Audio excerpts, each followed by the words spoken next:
crooked. It's fine. Hello, everyone. We are in a setup a little bit San Francisco style, where it seems it's a little diagonal. Maybe we can. Do we want to adjust it first, or no? We could adjust it a little bit, make it less crooked, perhaps. Give us 1 second. Perfect. Pardon the nausea. Sadhu. Okay. Okay, now it's slightly the other direction, but it's fine. It's looks fine. Good. Right, all is well. So, welcome everyone. So, hello, Elaine, Gita, Ryan, M40, Mujeres, and Sus 40. I have no idea what that means. How's your Spanish? What's that say? Women in their 40s. Oh, okay. Hello, women in your 40s. In their 40s. In their 40s. Women in their 40s. Hello. Hello, Jim, Gabriella, Sally, Bradley. Welcome, everyone. So as it says in the messages, we'll start by chanting the Ratana Sutta together. Then after that's done, we'll have monk chat. So monk chat, once again, is the... Oh, Mujeres in Sus 40 says her name is Lilia. Lilia. Okay, well, hello, Lilia. Hola, Lilia. So Aya Soma can read Spanish if you like to type in Spanish. Though she keeps claiming that she can't speak it. Though I have, in fact, witnessed her speaking Spanish on many occasions. Just a little bit. Yes. So we'll chant the Ratana Sutta. And there were some requests that chanting be a bit slower and more melodic. So we can see if that actually happens or not. Sometimes that happens. We'll see if it happens today. And then after doing the chanting, then we'll have monk chat, which means you can type in whatever questions you want to ask or any topic you want to discuss. It can be absolutely anything. Though if it's not directly related to Buddhism, we may not answer. But otherwise, you can put in whatever you want. So things like favorite football team, you're not likely to get an answer because... we don't even know what football teams there are. Yeah, exactly. Or how football works. Like the rules of the game never made sense to me anyway. There's a ball and people move it around the field and then someone wins. Mm-hmm. That's about all I was ever able to figure out. Yeah, that's about it. Anyway, so we'll do the chanting. So Aya Soma's going to lead the chanting this evening. Am I really? Why not? Okay. Namo tassa bhagavato arahato samma sambuddhassa. Namo tassa bhagavato arahato samma sambuddhassa. Namo tassa bhagavato arahato samma sambuddhassa. Yani dabhutani samagatani ummani vayani vantalike. Sabeva bhuta sumana bhavantu atopi sakacha sunantu basitam. Tasmahi bhutani sameta sabe vitam karota manusiya pajaya. Divacharato chaharanti evalim tasmahi nerakata apamata. Yam kinchivitam vidava uramba sagge suvayam ratanam vanitam. Nano samamati tathagatena idampi buddhe ratanam vanitam etena sacena suvati hotu.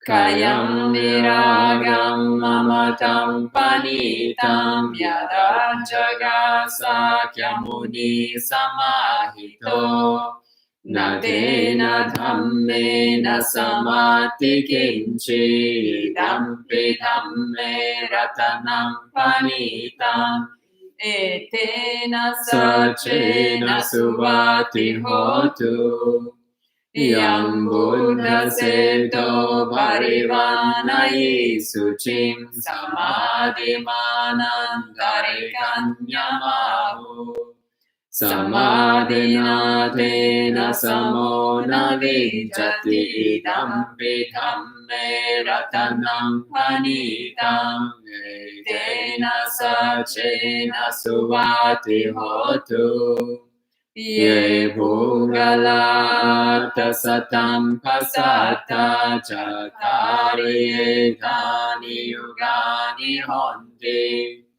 Te Dakineya Sugata Sasavaka Ete Sudinnani Mahapalani Idampi Sanghe Ratanam Panitam Etena Sachena Suvati Hotu Yesu Payutta Manasa Dalhena Nikamino Gotamasa Sananvi Te patipata matam vigaya ladha mudhani buddhim punjamana idampi sanghe ratanam panitam etena sachena suvati hotu Yatinda kilo patalim sito siya chadum vivade via sampakampiyo Tatupamang saburi samvadami yo ariya sachani avishapasati Idampi sanghe ratanam panitam etena sachena suvati hotu Ye ariya sachani vibhavayanti gambira panyena sudesitani Kinchapi te honti pusapamata nate bhavangatamang nadiyanti Idampi sanghe ratanam panitam etena sachena suvati hotu Sahava sadasana sampadaya taya sudhamma jahita bhavanti Sakaya diti vichiki chitancha siramvatam vapi yadati kinchi Chatuha paye hichavi pamuto chachabhitanani avambo katum Idampi sanghe ratanam panitam etena sachena suvati hotu Kinchapi sokamam karoti papakam kayena vacha udacetasava Avambo sotra sapatichadaya avambata detapada sahuta Idampi sanghe ratanam panitam etena sachena suvati hotu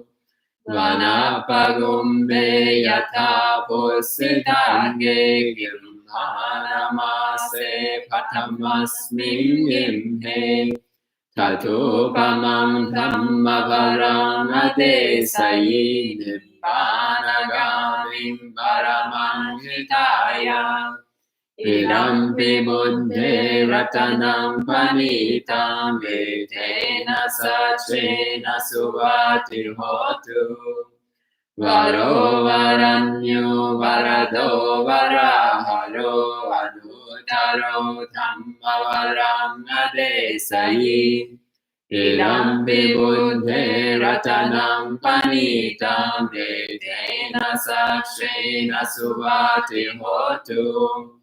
Kinam puranam navam nati sambhavam virata citta yatike bhavasmi. Tekina bija virulhi chanda nirbanti dirayatayam padipo. Vidampi sanghe ratanam panitam yetena sachena subhati hotu. Yani bhutani samagatani bhummani vayani vantaleke. Tathagatam deva manusapujitam buddham namasamasuvati hotu. Yani bhutani samagatani bhummani vayani vantaleke. Tathagatam deva manusapujitam dhammam namasamasuvati hotu. Yani bhutani samagatani bhummani vayani vantaleke. Tathagatam deva manusapujitam sangham namasamasuvati hotu.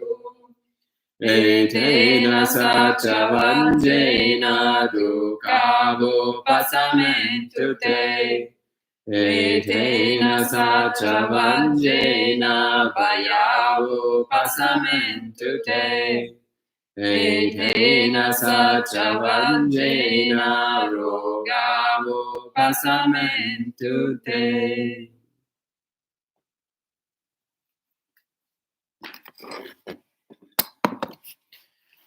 Okay, so again, you can put in any questions you like. As last time, we will start with a maximum of 2 questions per person. And then if we get through everything and there's still plenty of time, then we'll allow people to ask additional questions. So please go ahead and enter whatever questions you like, and we'll go ahead and start addressing them. First off, welcome a few more people checking in. Hello, Ethan. Hello, another Gita. So we have 2 Gitas with us tonight.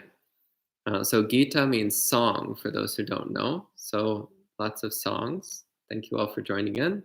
Hello, Nora. Hello, Tina. And we've got some questions.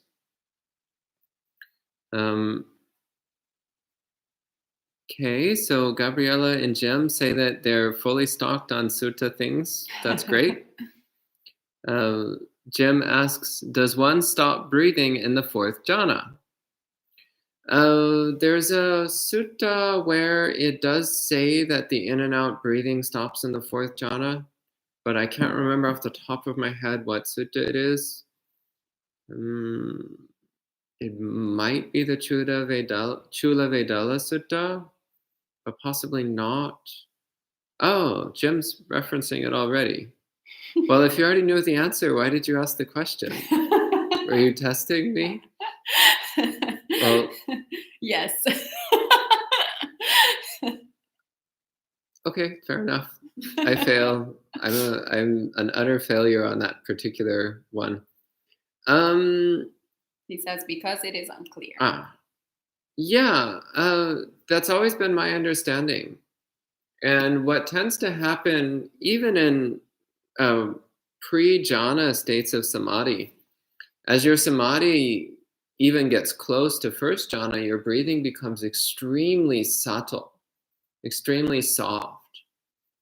As your body becomes more and more still and your mind becomes more and more still, then your breathing becomes so subtle and refined that it seems to almost disappear. And this is long before one gets to 4th jhana.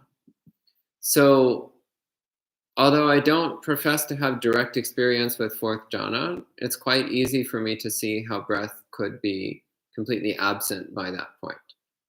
And again, it is supported by some things in the suttas. So yeah, I mean, it seems fine for us to go ahead with that. Honestly, I don't really understand why we need to know that ahead of time, because when you get to fourth jhana, you'll know for yourself. And it's also a side effect. It's not an important aspect of jhana. The important aspects of jhana are non-distraction, unification of mind, perfect mindfulness, perfect equanimity. Those are the important factors of fourth jhana. And the earlier jhanas, the important factors are the qualities of euphoria and joy.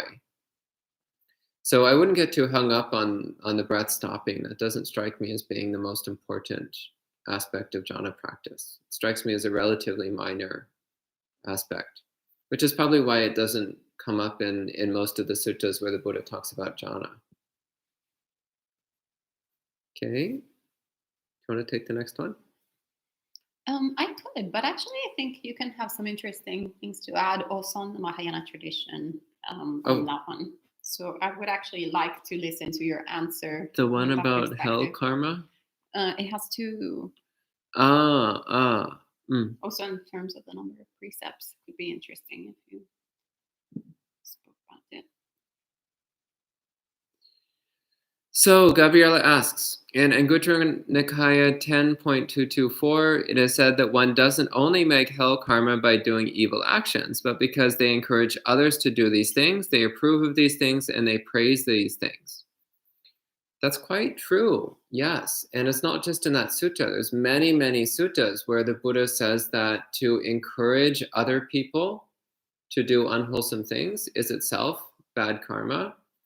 To praise the unwholesome actions of others is bad karma.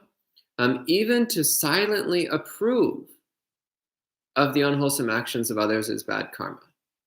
Even if you don't make any outward sign of it, but you're just thinking, yes, good. Like in your mind, you're approving of it, then that's also bad karma. Did you read the second part? I'm getting to that. Okay. The second part says, does this mean that we should really be making 40 precepts and include not encouraging others, not praising these actions, and not approving of them in the mind too? By 10 precepts, I mean no killing, stealing, sensual misconduct, lying, malicious speech, harsh speech, prattle, greed, hatred, and intoxication, FYI. Yeah, sure. Yeah, more the better. Yeah, take them on. Make those vows. Make those commitments. It's really powerful to make that commitment. So the 5 precepts are absolute bare bones minimum. But you can add on quite a bit more by going through the precepts and seeing what the Buddha said about wholesome conduct. He said a lot more than just the 5 precepts. But the 5 precepts are the absolute bare bones minimum to keep us away from doing the absolute worst things. But yeah, the 40 precepts that you're laying out, that's great. Yeah, I approve. I think that's a great idea. Right. And Brian is asking, do you have any advice for lay teachers, such as those who have been trained and certified by Spirit Rock? So I assume you've been trained and certified by Spirit Rock. If so, congratulations.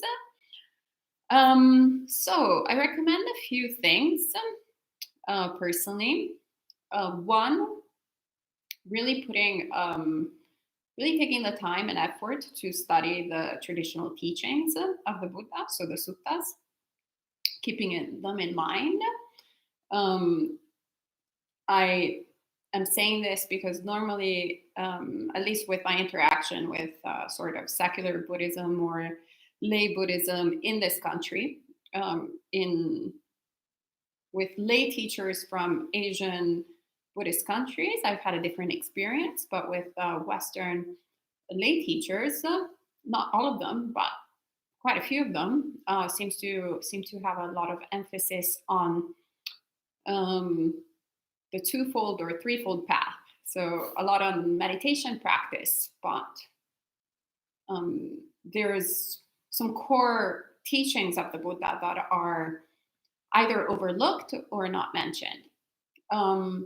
So I recommend doing the research oneself and really putting a lot of emphasis in studying the teachings of the Buddha, so what the Buddha said. The other thing that I could possibly recommend or advise is paying attention to how we are sharing the Dharma with people.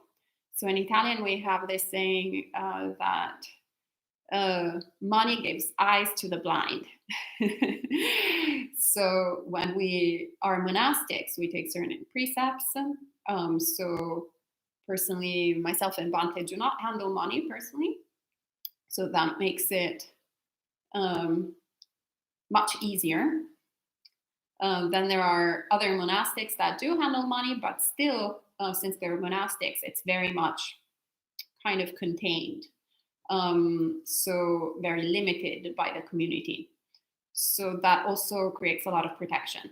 But as a lay practitioner, a lay teacher, then it can be a little bit difficult, especially if one becomes successful, to not commercialize or not commodify the Dhamma. So as one becomes more successful, then their classes might cost a little bit more than the person who's not successful. And then that creates a little bit of a market of the teachings, which is a bit of a slippery slope. And one can get into it just because we're all subject, obviously, to greed, hatred, and delusion. So really putting an effort in watching the mind, in how we relate to money as lay teachers, and how always refreshing that vow to teach first and foremost for the liberation of ourselves and others. And then, of course, whatever kind of compensation just goes to our livelihood in order to make it accessible, but avoiding as much as possible the sort of conditions that Mara sets ahead of us, the temptations of, commodifying the teachings. So those are my 2 cents on the subject matter. So I might add a couple of things to that. One thing that I would encourage you to reflect on. So there's a sutta where the Buddha talks about the proper attitude of a Dharma teacher. And first he gives the wrong attitude. So the wrong attitude is, may those who hear the Dhamma gain confidence in me. The right attitude is, may those who hear come to a deep understanding of the Dhamma and practice in accordance with Dhamma. That's the right attitude. Another thing that I would strongly encourage you to reflect upon is that the effectiveness of your teaching is directly proportional to the depth and sincerity with which you understand and follow the Buddha's teachings. So the more thoroughly and completely that you follow the Noble Eightfold Path, the more effective your teachings will be, the more beneficial they will be to people, and the more supportive it will be to your own practice as well. And this does mean that you might eventually become a monastic, and that's nothing to be scared of because it's a great thing. Okay, so so there are lots of questions. So Tina is asking if we're part of Buddhist Insights or Empty Cloud. So Buddhist Insights is the organization, and Empty Cloud is the monastery where we are. So both websites, so whether it's BuddhistInsights.com, BuddhistInsights.org, or emptycloud.org, they will all, if you click the donate button, they will all go to BuddhistInsights.com/donate because it's one organization that has the mission to connect people with Buddhist monks and nuns. So even though Bhante Sudazo and myself have started it, we're not only trying to connect people with the two of us, but rather to all different monastics of all different lineages. It just so happened that right now, since there is a pandemic, we have these two more handy. So you see a lot of the two of us. Although this Friday we're going to have one from Australia popping up online virtually, and perhaps a few more from Thailand coming soon. But anyway, the organization is BuddhistInsights.com. So if you'd like to donate, sadhu, sadhu, sadhu, and support the well-being of this organization, you can go to BuddhistInsights.com/donate. And actually, Elaine had asked, what is the best method to clarify negative karma? And so there's a few things you can do. One is actually the practice of repentance, which is to acknowledge that you've done something bad at some point in the past, to vow not to do it again, and then to actively cultivate as much good karma as you can. So in that way, and then to focus on your commitment to goodness. So to forgive yourself for your past actions and to focus on your present commitment to goodness. This is basically how you overcome negative karma. You dilute it with as much good karma as possible, which includes repenting of your past misdeeds, vowing to do better, and then doing as much good as you can. And forgiving yourself for your past mistakes and focusing on your present goodness, your present commitment to goodness. Okay, do you want to, these are technical questions. I think it's good if you answer them. Okay, Gita Jnana asks, Bhante and or Aya, if you are born in the pure abodes as a non-returner, you attain Nibbana there. So does this mean you never become a fully enlightened Samma Sambuddha? Oh boy, subject of debate. Subject of debate. So the traditional Theravada answer would be, that's correct. You do not become a Samma Sambuddha in that case. The traditional Mahayana answer would be, you still eventually become a Samma Sambuddha. Both of these answers can be viewed as correct from a particular perspective, and both of these answers can be viewed as not mutually contradictory from a particular perspective. But realistically, you don't need to worry about these things. Just follow the path. If you wind up in the pure abodes, that's fine. If not, that's fine. Just follow the path. You don't need to worry too much about these things. Just one step after another. That's what you need to focus on. And then next question, Gita also asked, we have heard that all Buddhas come from Tusita heaven always. Yeah, I don't know where that comes from. I suspect it comes from the story, which I believe is in the suttas, though I don't remember off the top of my head exactly where. Pretty sure it's in the Digha Nikaya, and I suspect it's also in the Majjhima Nikaya in a couple places, that the Buddha's previous life, so before his final life as the Buddha, his previous life, he was a deva in the Tusita heaven. And when he passed away from the Tusita heaven, then he became a human who eventually attained full enlightenment as Shakyamuni Buddha. So I suspect from that, then at some point somebody decided that then all Buddhas spend their second to last life in Tusita heaven, but that's not stated anywhere in the Pali Suttas, and I don't know where that idea comes from. And it seems kind of random and arbitrary. Like, why couldn't his second to last life be in the Tavatimsa heaven? Or the Yama heaven? why would it have to be the Tusita heaven? So I don't see any rationale for it. It might be the case. There might be some mechanism there that I don't know, that I don't understand. But yeah, personally, I don't see it currently. I don't see any reason why it would have to be the Tusita heaven. Right, and Nora is asking, you had a wonderful guest monastic one summer from the Chan Center. Yes, I think you're talking about Venerable Changzai Fashion, one of my favorite Buddhist monks. She would ask things like, who is doing the thinking? Who is hearing the sound? When meditating? Actually, I think I remembered that retreat, like you actually being there and meditating together with us. I totally remember. When meditating on formlessness, sometimes these questions pop up and I get confused. Can you please explain the correlation between those types of questions and formlessness, not self? Thank you. So,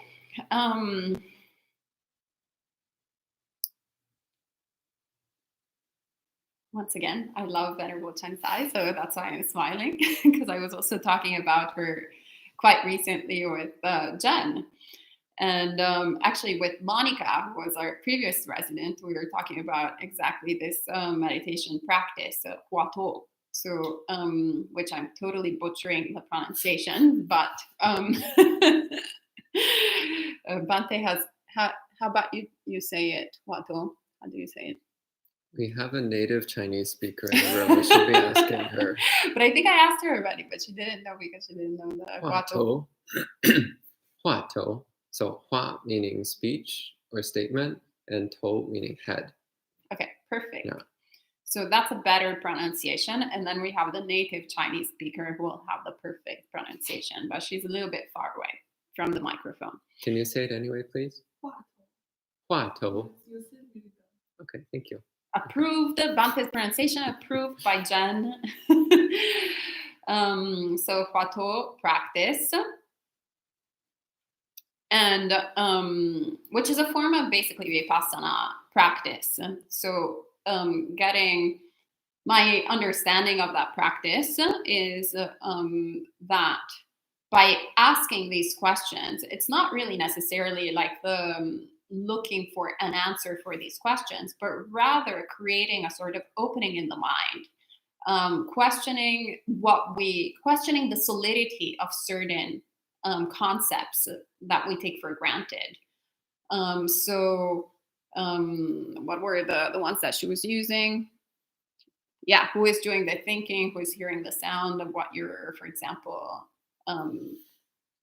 bringing up.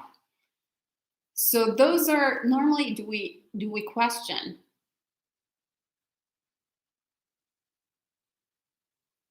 We don't. We think it's me. I am the one who thinks. I'm the one who's seeing. I'm the one who's smelling. I'm the one who's tasting. I'm the one who's feeling. I'm the one who's thinking. Me, me, me, me, me. So when you start asking these questions, then it's very difficult to kind of get to the nuts and bolts of who is the person. Who do we think we are? So there's not very much of a kind of, well, actually in their tradition, apparently you go and report to, I haven't been trained in that tradition, but you go and report to your master, what are the answers that you find? And until you give him a particular answer, you just keep on doing the practice over and over again. So since I've never been trained, I don't know exactly what is the sort of answer that gives you the sort of breakthrough to something else. But what I find it very useful in terms of personal practice, it's no different than the Mahamudra practices in Tibetan Buddhism, or also actually all the practices that we have in the Theravada tradition as well. So going and questioning, for example, when we ordain, when we cut our hair, actually I did it even before ordaining because I cut my hair one day just to see if I was attached to my hair. And the hair fell off, and I started contemplating how something that I thought was mine, that belonged to me, that was who I was, all of a sudden was something external. So you start kind of doing that from the hair all the way to the body, all the way to the internal organs inside, to the mind, to the thoughts, to who do you think you are? Where are you actually sticking the labels? So if you remove your, if right now I think this hand is mine, but if my hand is chopped, will I still have a sense of I? If I remove my hand, my arm, will I still think that I'm I, myself? So you go all the way up, decapitated, without. So by doing that practice, for example, I realized I identify a lot. Well, at the very beginning, I used to identify a lot with my emotions. Now I identify with my emotions a little bit, significantly less. So I kind of can also laugh about them. But I do identify a lot with my creativity, for example. And I do identify extremely, very much with consciousness. So just being aware. And you can only get to that stage by subtracting, by really questioning who is the person, who is the one. But you see that even before this practice, I was identifying with the body. So I thought that the body was me. And the consciousness is the same exact thing, or my emotions, or my creativity, or whatever I identify with. So you start seeing the formlessness. You start seeing how all of these things are the product of causes and conditions that we cling to. Hence, we identify with us, with who we are. So all of these insight practices are a gift of Buddhism to really experience it. Instead of having just an intellectual understanding of it, we start contemplating it in order to break down our false perceptions. So I hope that made sense. Sadhu, sadhu, sadhu. So Gabriella asks, in the Chavalata Sutta, it says it is better to practice to benefit self and others. In the Saddhika Sutta, it's better to guard your own conduct and hope others will guard their own. And the Saleka Sutta says if you're sinking down in the mud, you can't pull out someone else who is also sinking down in the mud. So should we not try to help others until we reach a state of enlightenment, Sotapanna to Arhat fruition, or should we still try sharing Dhamma? Well, it really depends on what suttas you look at. And if you look at the suttas, you'll see that the Buddha is giving advice to a wide range of people in a wide range of circumstances. But that throughout the suttas, he does constantly emphasize practicing not just for our own benefit or just for the benefit of others, but practicing for the benefit of both self and others. So this is by far the most predominant message that we see throughout the suttas in terms of this. So not practicing only for ourselves, not practicing only for the benefit of others, but practicing for the benefit of everyone. This is what the Buddha emphasizes the most often. So as for your reference to the Saddhika Sutta, it's better to guard your own conduct and hope others will guard their own. What that immediately brings up for me is recognizing that we can't control other people. So of course we guard our own conduct and hope others will guard their own conduct because we can't make anybody else have good conduct. We can give recommendations sometimes. Sometimes we can influence other people in positive or negative ways. But ultimately, each person is the master of their own karma. Each person makes their own choices and experiences their own consequences. So then, yes, we guard our own conduct and we hope others will guard theirs because we can't make them. It's their own choice. As for the Saleka Sutta, the thing about if you're stuck in the mud, you can't pull somebody else out of the mud. Yeah, that's also true. So starting from that wish to be of benefit to all beings, not just ourselves, then recognizing that the extent to which we develop ourselves is the extent to which we can help others, then we work on improving our own hearts and minds, not just for our own sake, but also because that makes us more capable of being of benefit to others. So this is important because it emphasizes that developing your own practice is not a selfish endeavor. Developing your own practice is also a selfless endeavor.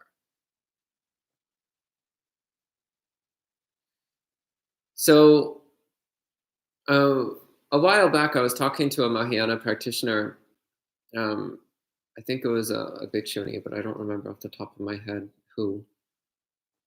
And they said,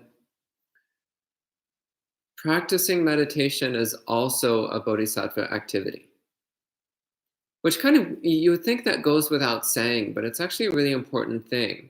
Because often we think bodhisattva activity means like going out and doing things, or giving Dhamma talks, or distributing CSA boxes or something. And those, of course, all of that is bodhisattva activity.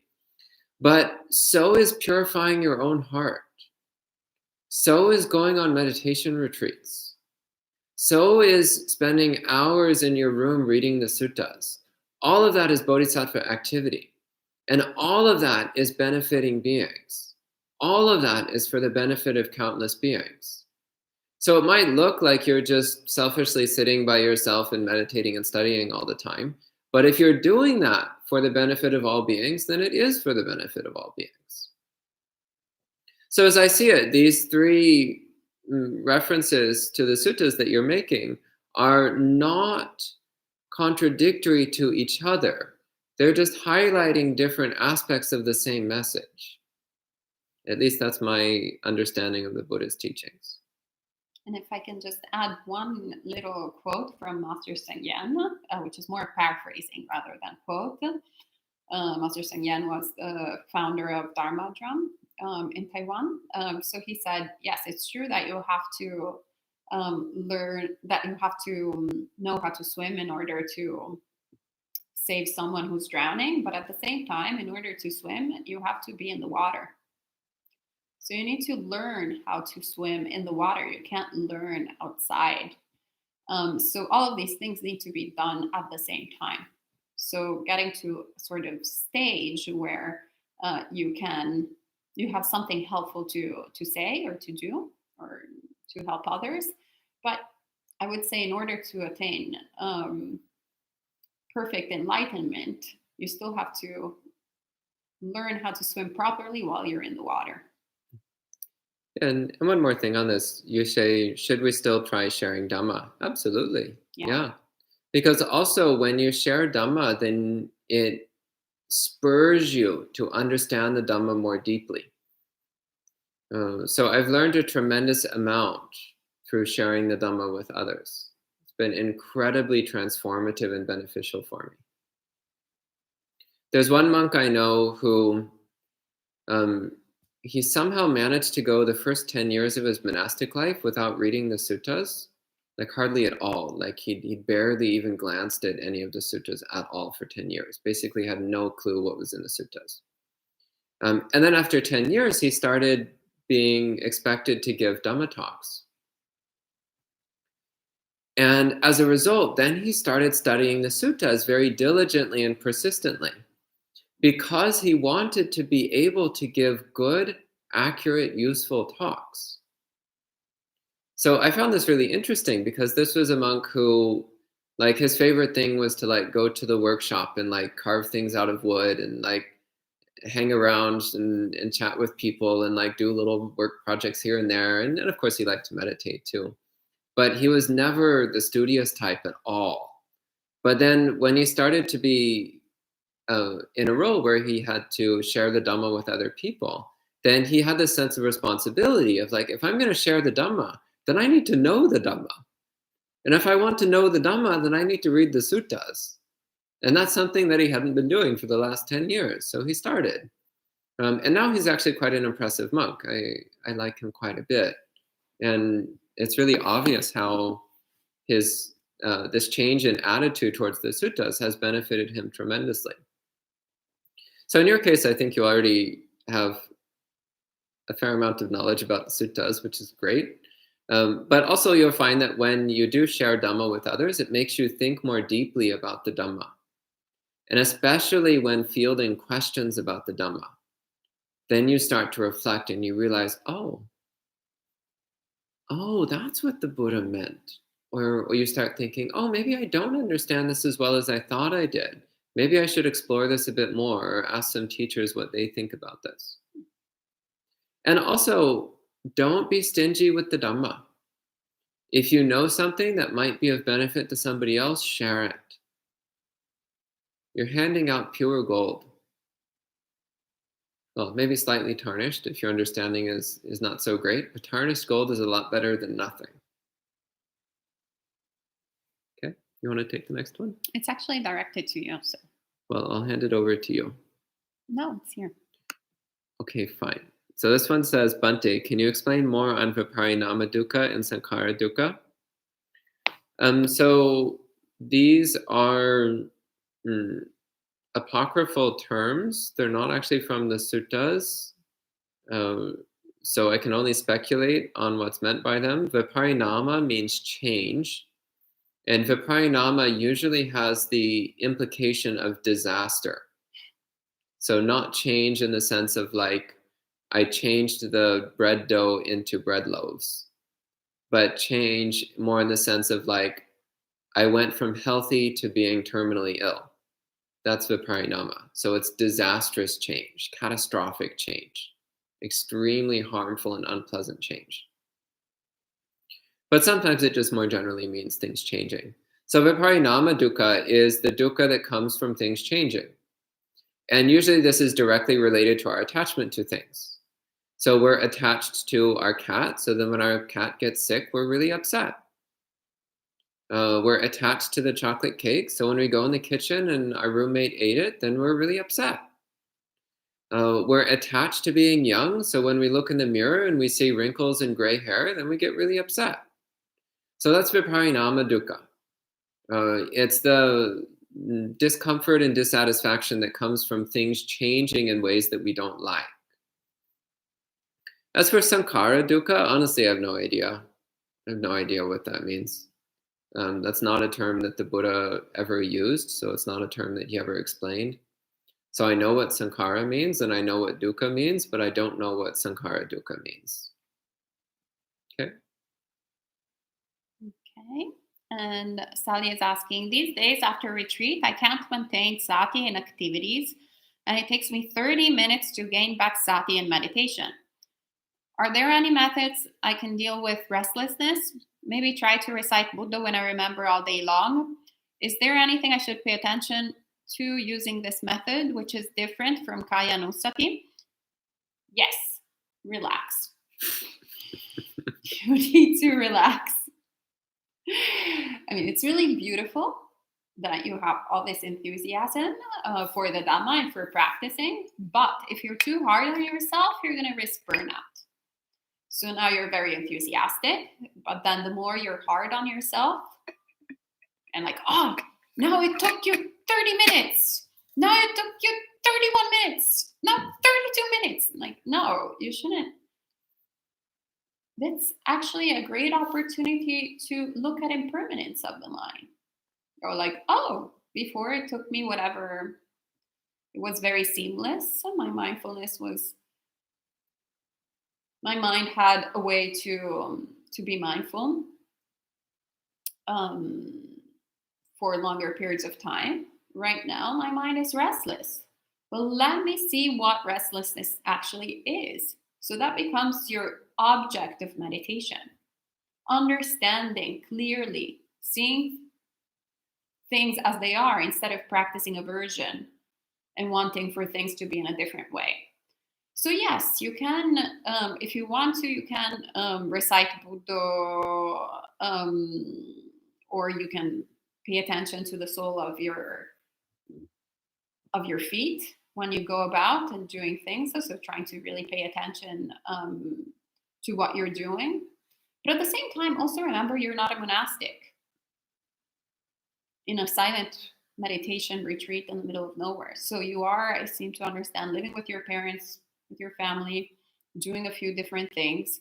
So obviously, you have to be kind of realistic. The more information you put in your mind, the more things you're doing, the more the mind will be a little bit more restless than how you want it to be. And only a perfect enlightened being is perfectly mindful every single second, every single moment.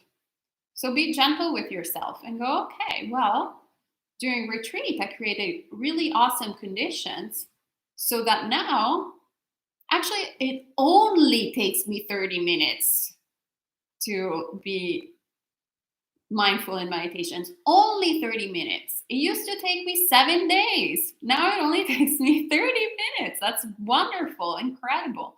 So start encouraging yourself instead of being, because you sound to me a little bit like, bad person. You're not doing this enough. You're not. So that creates actually the conditions for guilt to arise, which is what we were talking about the other night. So feeling constantly not good, constantly not good enough. So instead, look at the positive. Look at always the effort. Go like, oh, it's really beautiful that actually my practice has increased a lot in the past couple of years. My mind has become increasingly happier. Oh, how wonderful. How wonderful that I'm putting all this effort. So switch, be good mommy instead of bad mommy to yourself, to your mind. So those are my suggestions. And Boone says, how do you define samadhi? Are there many ways to understand samadhi? So I usually think of samadhi as mental unification and non-distraction combined with crystal clear awareness. That's how I usually think about it. And that's how the Buddha speaks about it. So are there different ways to understand samadhi?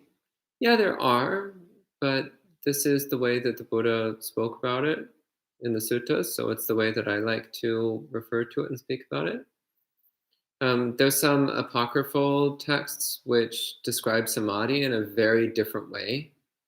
But since it's not in line with what the Buddha said in the suttas, I don't talk about samadhi in the apocryphal ways. I talk about it as found in the suttas. So yeah, mental unification. So the mind is completely collected together, which is what the word samadhi literally means. It means collected together, held together. The mind is not distracted at all. It's just doing one activity, one thing. It's not moving around at all. And the mind has incredibly sharp, clear awareness. Yep, that's samadhi. All right. And Gabriella, I'm happy that the talk on guilt was helpful. And I don't remember her name anymore. Oh, Lilia. Yeah. I have been working really hard in not attaching to things or people, but I'm attached to Buddhism. How can I balance my life? That's a great attachment. Keep that attachment. Wonderful. So you can get rid of the attachment to Buddhism. And by Buddhism, I mean the teachings of the Buddha. So at the end of the path. So in the meanwhile, until we attain awakening, we can cherish that attachment because that is the attachment that brings to the end of all attachments. So we really want to practice as much as possible and worry about that later. Work on the other attachments first. And then you can think of, okay, well, perhaps the attachment to Buddhism is not useful. So then Ryan says, he's the one who asked about the Spirit Rock teacher training. He says, I haven't been trained yet, but I'm going to be recommended for the next class, and your advice is very helpful, and I will take it to heart. That's good to hear. You might also consider just becoming a monk, to be perfectly honest. If you really want to be a good Dharma teacher, live as a monk for 5 or 10 years. You'll learn so much. And it's not necessarily what you learn from the books, though of course it's great to study the suttas, but it's what you learn from living a life of renunciation. If you really want to understand the Buddha's words, live the life of a renunciate. Live a life of non-attachment and renunciation. Then you'll really understand what the Buddha was talking about. Monastic life is a lot more than just reading books and meditating. It's about learning how to let go. That's what it's really about. But if you can't right now, the conditions are not right, do your best with whatever you can. And I'm quite happy that you have this aspiration to spread the Dhamma. So sadhu, sadhu, sadhu. And Bradley is asking, what's a useful way for a Buddhist to relate to creativity, creating art, and leave it a bit open-ended to see your thoughts? Do you want to start first, and I'll integrate it? I think you're the best qualified to answer this question. So, Buddhist way to relate to creativity, creating art. So the problem that is usually, well, it's in everything we do, but specifically when we do something creative or in that field, is ourselves.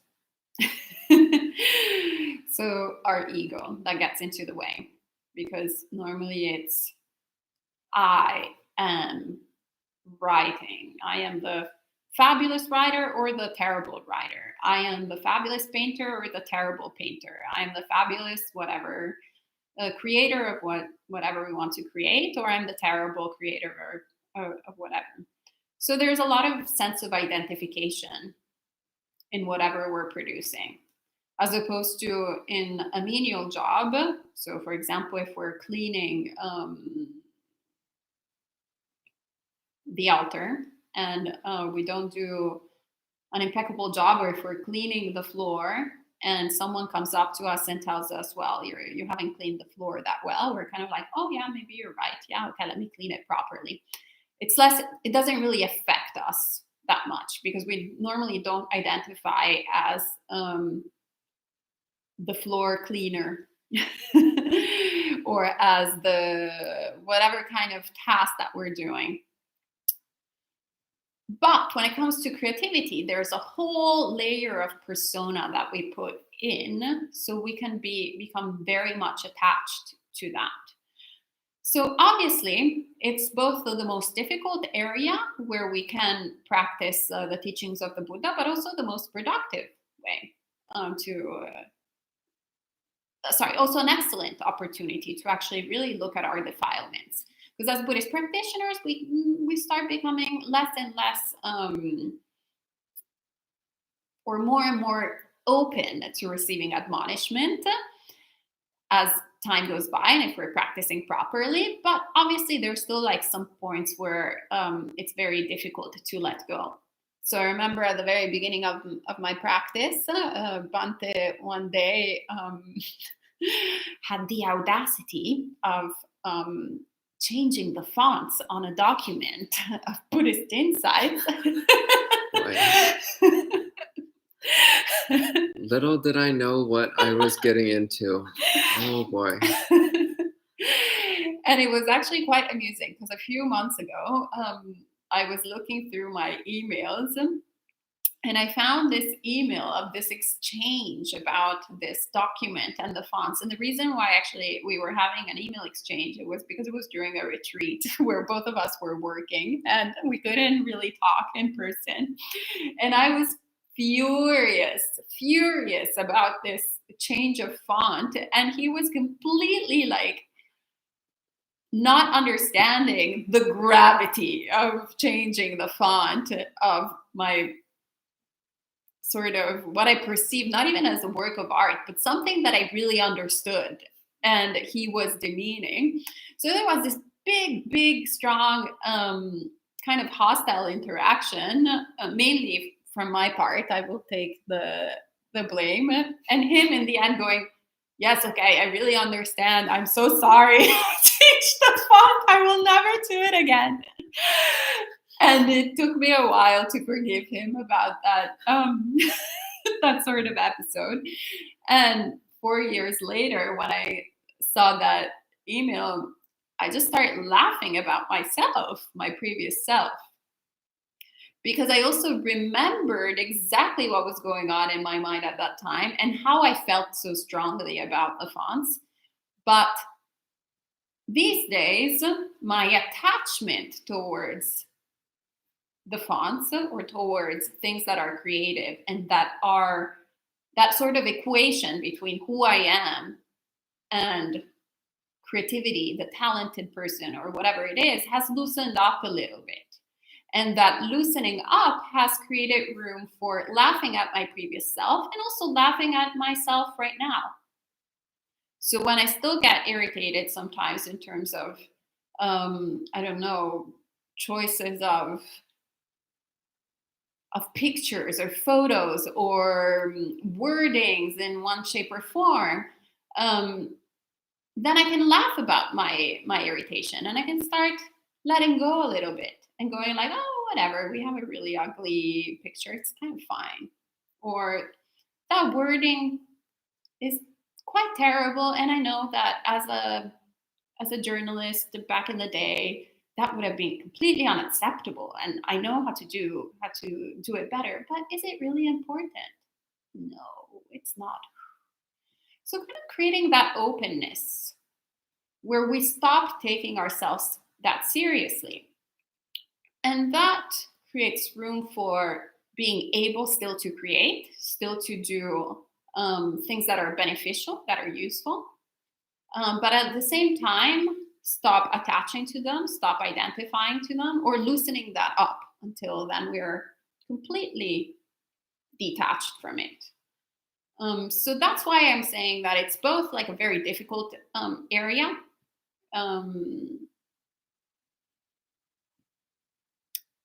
to deal with, but at the same time, it also creates wonderful opportunities to really watch our mind and really work with strong defilements. Okay. And Tina says, I get annoyed about people who post teachings of their guru on Facebook, but don't follow it in real life and towards other people. I have a friend who is a teacher and spreads teachings of his guru. So this is really common, actually. And do you know why? Because most people are not enlightened, poor people. And because they're not enlightened, they do all kinds of silly and unpleasant things. And they're creating lots of suffering for themselves. And that's really sad. But on the other hand, someone who at least is aware that there is a higher spiritual ideal to aim for, and they have some way of reminding themselves that there's a higher spiritual ideal that they want to aim for, that's something that's praiseworthy. So maybe this person is not doing such a good job of following their teacher's instructions, but at least they have this idea that there is some teaching to be followed, that there is spiritual practice to be done, and that there is value in spiritual practice. So maybe they're not so good at following those practices just yet, but at least they understand that there is value in spiritual practice. That's much better than people who have no concept of the value of spiritual practice at all. So for example, I have some relatives who, some are actually quite nice and really lovely, compassionate people. And others have been posting nasty things lately about how people should be willing to die for the sake of restarting the economy. And I'm just like, so yeah, maybe this person's not doing such a great job of living up to their spiritual ideals, but at least they have spiritual ideals. That's something praiseworthy. So see that praiseworthiness and praise it. Be like, oh, it's so lovely. Thanks for posting that really lovely quote from your teacher. I agree. There's a really valuable lesson there that we can all try to live in accordance with. Thanks for sharing that message. Okay. And James is asking, does intentional compassion count if the other receiving person or people don't think it felt like a compassionate response? I would say yes. This is my understanding, because your intention is pure. But at the same time, I would also invite considering for a few moments why the response is negative. So kind of not just ignoring and dismissing it and going, well, my intention is pure, so who cares what they think about it? But rather kind of understanding what are the motives. So if your intention, for example, if you like right now, it's socially acceptable to wear masks. A few weeks ago, it wasn't socially acceptable to wear masks. So actually, if you would wear a mask in New York City, then you would be harassed because there were certain guidelines that had spoken against wearing masks. So if you were compassionately actually wearing this mask and people around you were saying that you shouldn't have, you were criticized for that, then it's actually your intention obviously was pure. So you were still helping others. That is not removed. But if it's the other way around, so you're doing something out of compassion, what you think is compassionate. So for example, protesting and doing certain things, asking for what you think is compassionate. And people are criticizing you, it's very important to also like take in consideration, why are these people criticizing me? And then weighing your pure motivation towards what they are presenting and seeing, is this still something skillful that I'm doing? Or maybe I could correct it and make it more in accordance for the benefit of the beings that are around me. So using always wisdom, trying to apply wisdom to compassion rather than silly compassion, idiot compassion, as Pema Chodron talks about it. Another example of idiot compassion could be actually if there's a heroin addict and they ask you for heroin, and then out of compassion for them, you give them heroin and people criticize you. Perhaps it's good to actually understand and listen. What are the critics? So there is, your intention might be pure, but there might be a little bit not terribly compassionate, the action to begin with. So Mark says, in a workshop today on recognizing anger and releasing it, it basically said to sit with the feelings that arise and they will diminish and eventually cease.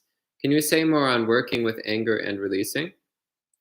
Well, one thing that I would really encourage is to work on preventing it from coming up in the first place, which is to flood the mind with wholesome mind states as much as possible, so that anger is less likely to arise in the first place. So actively cultivating a mind of loving kindness, a mind of compassion, a mind of gratitude, a mind of sympathy, a mind of equanimity, actively really working to develop these positive, wholesome mind states all the time. Then you won't get angry as often in the first place. And when you do, it will be much less intense.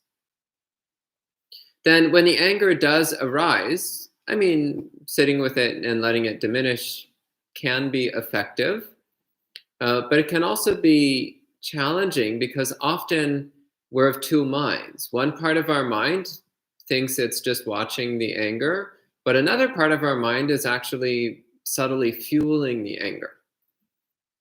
So in this way, we can think we're just sitting with the anger, but actually the anger is persisting because we're keeping it alive. So the Buddha also encouraged us to reflect on the drawbacks, the disadvantages of unwholesome mind states when they're present.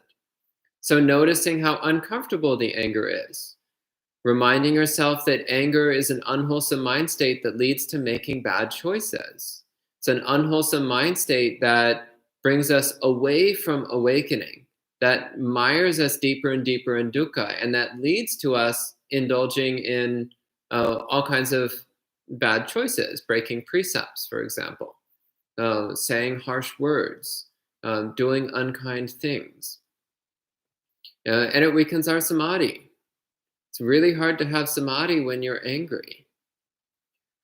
So reflecting on the drawbacks and disadvantages of the anger and Similarly, reflecting on the blessings and benefits of a wholesome mind, a purer mind, then that can help to pull us out of that state of anger. Those are a few thoughts that I have on that.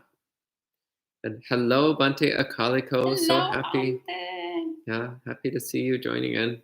Bante Akaliko will be our featured guest monk this Friday. Sadhu, sadhu, sadhu. And, oh, so sweet. Gabriella said she'll do her best to share Dhamma with mindfulness and wisdom. We Great. believe in you, yes. And we believe in you, Ryan, as well, whether you pursue monastic life or not. And he's asking, does it count as samadhi if I'm still being still and aware, but things keep arising? Or is that my mind bouncing around me and just fooling myself? Do you want to answer that?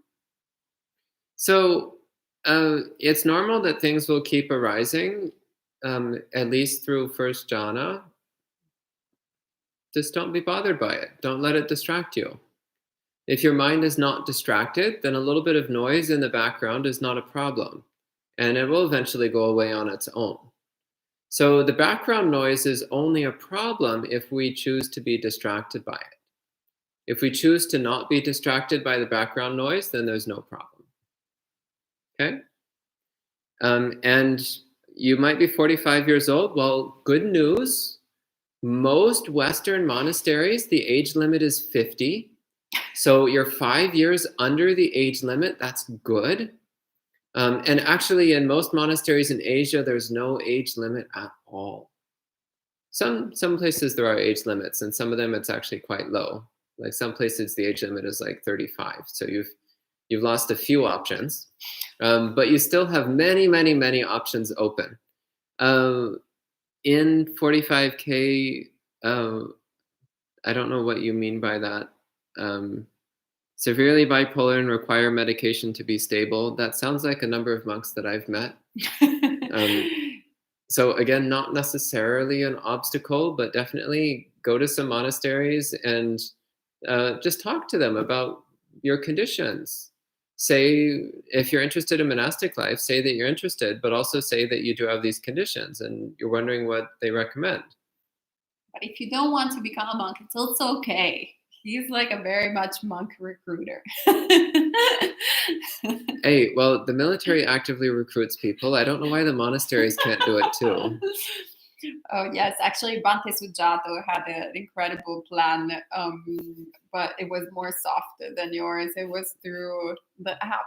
How was it? The Bingo app, Buddhist Mingo, the one that would set you up. Basically, it's just like what's it called? Oh, Tinder, but for Buddhists. But then it would set you up with like the perfect match. So then you could go out, see how dukkha it was, and then when you would open the app again, it would tell you, that was dukkha, right? Well, the way to do out of dukkha, monasticism. Recruiting monks, many monks. Okay, that's pretty clever, actually. Yeah, it's great. I think it's more successful than the military approach. We'll see. Well, he actually has a very good success rate. He's got 1 monk, including myself, per year since I met him. That he gets into robes. Wow. Now that you mention it. Yeah. Wow, I hadn't done the math on this one. That's kind of encouraging. But there's still no comparison with the app because the app hasn't been invented yet. So if you want a business plan. Business plans are also dukkha. Okay. But it's for the welfare of all beings. See, Bradley totally understands the dukkha of the font. Well, hey, so in my defense, at the time I had no idea. In my mind, fonts were just fonts, and one font looked pretty similar to the other font. So I was like, let's just use this font. It looks basically like that font. I didn't realize that I was deeply insulting her artistic sensibilities, which had agonized for hours over the proper choice of font, that had carefully selected just exactly the right details on the font, details which my untrained eyes were completely unaware of. So to me, one font was pretty much the same as the other fonts. I I was actually completely blown away by the volcanic eruption. I'm Italian. I'm Italian. What can I say? We're fiery. There's some hilarious emotions. So Jen is asking, is samadhi the same as sati? And I guess you can do two in one, because then there's also how to observe restless mind without Those are mindfulness. different questions. Well, there's all in the sati. I'll start with the sati and samadhi one. Okay. No, sati is not the same as samadhi. Samadhi is not the same as sati. However, as the Buddha defines samadhi, you must have extremely strong sati in order for it to be samma samadhi. So samadhi without strong sati is called miccha samadhi, wrong samadhi, incorrect samadhi. And you can have sati without samadhi. You can be very mindful as you're very scattered and confused and distracted and bouncing all over the place. So samma samadhi is when you have both samadhi, so mental unification, mental stillness, mental collectedness, and you have sati, strong, clear, precise mindfulness. So those together, combined with a hefty dose of equanimity, is samma samadhi, correct samadhi. Okay?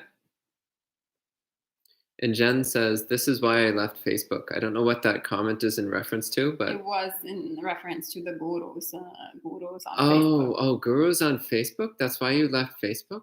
Okay. So, and you wanted me to answer Sally's question as well? Yeah, I think you can do it. Okay, so Sally says, how to observe restless when I am restless, where there's almost no mindfulness to be able to observe. Thoughts fluctuate, past, future, uncontrolled. Yeah, so in that case, just notice that you're restless. Just notice, oh, this is what it feels like to be restless. Notice that the mind is agitated and bouncing around, and just know, oh, this is what it feels like when the mind is agitated and bouncing around. And view it from the third person perspective. Instead of I am restless, just notice there is restlessness. Instead of I am agitated, just notice there is agitation. And as you do that, then you'll start to get a sense of peacefulness in knowing the restlessness. And whether the restlessness changes and goes away or stays and remains doesn't matter, because you'll be peaceful towards it. And when you're peaceful towards it, then it will disappear. Whether it disappears or not actually becomes irrelevant. It just kind of melts into the background. You realize it doesn't actually matter at all. As long as you don't point your mind towards it, as long as you don't get wrapped up in it, then there's no problem. Or you can just focus on your body. That also works really well. Focus on your body, repeat, focus, focus, focus, focus. And there's great news, because we will announce them officially probably tomorrow. But next weekend and the weekend after that, we will be having 4 day logs, each one dedicated to one of the foundations of mindfulness. So the 4 foundations of mindfulness, each day of the weekend, we will be focusing just on that. So studying first the sutta in the morning and then practicing together. So it will be great. So you'll learn how to do that. Gabriella says she loves our banter so much. I'm happy to hear that. But then she says, sati is like a floodlight, samadhi is like a laser. I don't agree. Samadhi is not like a laser. Let's see. Though your comment, tune your mind, samadhi, lasers, and eradicate the defilements, that's really adorable. Bonus points for that. But yeah, again, I would say no, samadhi is not like a laser. So samadhi can have either a very wide focus or a very narrow focus. It doesn't need to be narrow focus. So you can have that same floodlight of sati, but it's not moving. then you have samadhi. You don't have to narrow your attention to have samadhi. That's not the way I practice samadhi at all. I practice samadhi with a very wide focus, with a very wide awareness. And actually, I find that to be far more effective than a narrowing of attention. And also, as far as I can tell, the Buddha did not talk about narrowing of attention with practicing samadhi. So I'm not a fan of the samadhi laser thing. That's what I thought. She says, I meant in the sense that a laser can zap hindrances. Okay. So Fair see enough. here, in fact, samadhi is the stillness that eradicates any mental hindrance. You're a great teacher. Okay. Come ordain, do the forceful thing. Gabriella, you should ordain now. Does that sound like you? No. Okay, in fact, I have 0 success rate at ordaining people. He's got 3 under his belt. Bradley says, we need monks from all genders, by the way. Yes, agreed. Yep. Victor, do you want to take Victor's one? Can I do sila while working? 8 sila, like the 8 precepts. Oh, 8 precepts while working, make money? Or should I not work at all? Should I just sleep in the regular bed that high, not in the mattress on the floor? Regular bed. Sorry, I'm a little bit sleepy now because it's getting close to my bedtime. We have such exciting lives here in the monastery. It's close to 9. It's bedtime. So, of course you can practice the 8 precepts while working and making money. And so the regular bed, so the precept of not using high and large beds is, well, so if you've been to, like, for example, a hotel or actually motel as well these days, so they have these gigantic, especially in this country, they have these like ginormous, like, sort of beds. And at the time of the Buddha, like really like high and luxurious beds were only the domain of wealth, the super upper class, so wealthy kings and queens, etc. So what we're trying to do, so for example, here at the monastery, we just sleep on regular mattresses. Most of them are on the floor. But yeah, it's just it's basically a practice of simplicity. So not wanting to go over the board, not getting how do you call them? I don't know in English, but there's the different layers of mattresses, the super top comfy. I don't know if you see ads of mattresses, they always have these like really weird layers of like super plush, puff. So avoiding all of that and just living sleeping in the most simple ways possible. When I was in Thailand, actually, it was great, or also in Taiwan, just sleeping on the floor and having just a little mat. Actually, I found that incredibly refreshing and regenerating for the body. But it was also a different weather and a different kind of climate. So it was also great, for example, to only eat once, as in not only before noon, but just once a day. It was great. Actually, it was even too much sometimes because it was so hot. So you see that a lot of different practices also make very much sense in particular environments. And you can also understand how in the Mahayana tradition, obviously when monastics started living in a colder environment, it was a little bit more difficult, and also with different food to sustain the body properly with that kind of practice. So here, normally every monastery in the West, in the Theravada tradition, has 2 meals a day before noon, so breakfast and lunch, because that sustains the body in an easier way than just having 1 meal a day.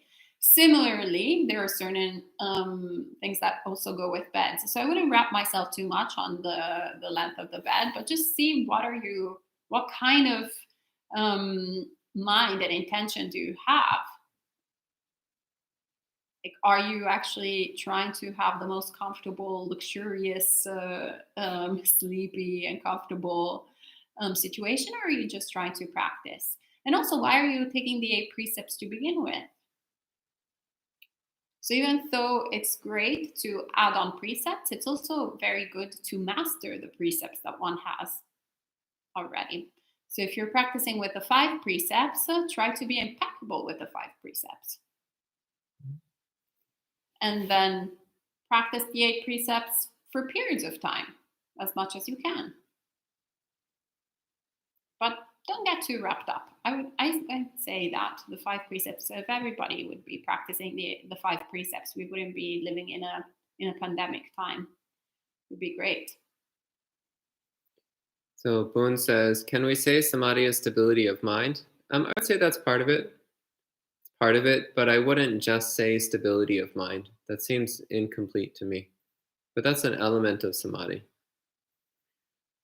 Ethan asked, does Stan have a high or luxurious bed? He does. Actually, he definitely does. Well, For a cat, he doesn't have a bed at all. Well, he has multiple beds, and some are actually even human beds. So he's definitely living the luxurious life for a cat. Well, he's the classic example of a cat who never would sleep in cat beds. So, like, in the past, people every now and then would donate cat beds for Stan, and he would like go sit in a cardboard box instead. Or he would sit on the humans, or he would sit next to the cat bed, but he would never actually use a cat bed.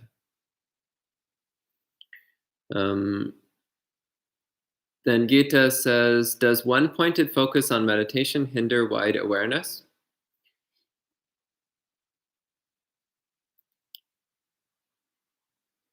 It depends on what you mean by one-pointed focus.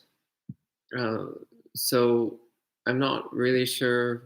Maybe if you can clarify what you mean by one-pointed focus, then I could answer the question better.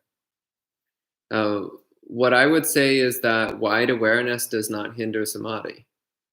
That's what I would say. But yeah, see, that's why I was trying to. Now I can't speak English anymore. So in my Italianglish, I was trying to not emphasize too much the bed, because then we have situations like Jen is sharing. I tried sleeping on the floor, but I was in such pain. I just rolled around all night, then was exhausted for work the next morning. So this is, I think, when we start practicing the precepts as just like kind of religious, superstitious things. So like we're like, okay, well, if I just do this thing, then I will become enlightened, or I'm going to be purified. But actually, how I like to approach the precepts, which is why I have become a monastic, is really understanding what is the purpose of it. So the purpose is not to mortify ourselves. The purpose is not to have a really uncomfortable night of sleep, but rather not to indulge in sleep. So really looking at the situation. So it's good that you experience sleeping on the floor. And now you know that simply sleeping on the floor, perhaps it's not the best thing for you, because then you're not capable of practicing to begin with, and it actually alienates you, because you have to then go to work, and you're incompetent at work because you haven't slept, and then you're incompetent in meditation because you can't meditate, and then you're incompetent, and then you forget even to follow the rest of all the other precepts. So that's probably not a good thing. So long story short, you can use a mattress. It's okay. Okay. He's impatient. Well, because it's almost 9 o'clock and we have one more question. So Gita clarified as in one pointed on breath. So so my understanding of this is that you choose a place to center your attention, which might be somewhere in the body where you're watching your breath, for example. So you choose a place to center your attention and you don't move the mind from that point. But that does not prevent you from having wide awareness. In fact, it should not take away your wide awareness. You want to keep wide awareness, but without moving your mind from that point. This way, you're developing both strong samadhi and strong sati without sacrificing either one. So that's the last question, and it's 9 o'clock, so we'll go ahead and close there for the evening. Thank you all for joining in another episode of Monk Chat. I find these quite enjoyable, so I think we'll keep putting them on the schedule from time to time. And well, there will be another one tomorrow evening, another Monk Chat. There you go. So please keep joining in 8 a.m. and 7:30 p.m. every day, and we'll see you next time.